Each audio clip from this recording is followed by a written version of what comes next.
সালাম দা কোর্টে কি হলো আজকে বলুন।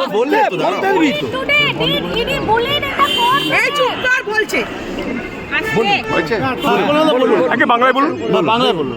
এটা তুমি এর থেকে আবার কি লাভ আছে? যেটা দুজনেই সাবমিশন করবে।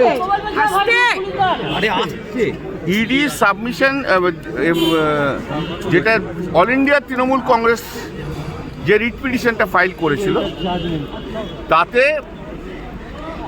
প্রথমে আর্গুমেন্ট হয়েছিল মেনটেনেবিলিটি এটসেট্রা এটসেট্রা, এবং সেকেন্ড পিটিশনটার জন্য অ্যাডজর্নমেন্ট চেয়েছিল বিকজ সুপ্রিম কোর্টে ম্যাটার পেন্ডিং আছে।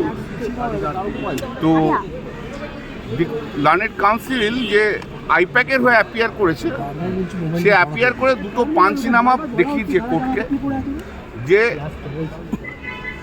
কিছু সিজ হয়নি, কোনো কিছু সিজ হয়নি, আর কোনো কিছু মানে পাওয়া যায়নি যেটা খুব একটা সন্দেহজনক। সেই জন্য এবং ইডির যে council additional solicitor general mister Raju during course of his submission এটাও বলেছে যে কোনো সিজ করা হয়নি কোনো কিছু।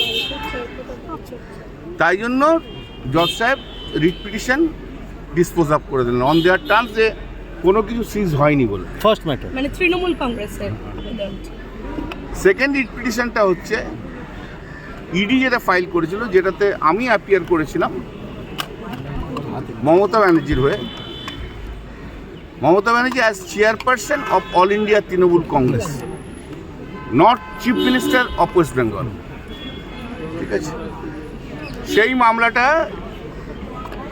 ইডি টাইম চেয়েছিল যে বিকজ অফ ওরা সুপ্রিম কোর্টে ম্যাটার পেন্ডিং আছে, সুপ্রিম কোর্টে ম্যাটার পেন্ডিং রয়েছে, অতএব তুমি এই মামলা এখন অ্যাডজর্ন করে দাও। তো আমরা বলেছিলাম যে সুপ্রিম কোর্টে কি গ্রাউন্ডে চেয়েছে। দেখো, সুপ্রিম কোর্টে মামলা করতে গেছে যেহেতু বলে যে এর আগের দিন মানে কোর্টের এগেনস্টে অ্যালিগেশন করেছে, যে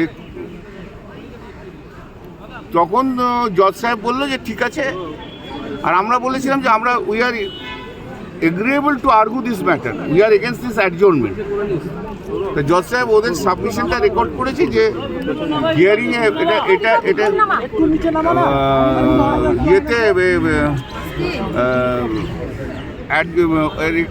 রেকর্ড করেছে যে সেন্টার মানে ইডি অ্যাডজর্নমেন্ট চেয়েছে এবং আমরা মামলা করতে চেয়েছি, কিন্তু যেহেতু ইডি অ্যাডজর্নমেন্ট চেয়েছে সেই জন্য মামলা অ্যাডজর্ন করা হলো।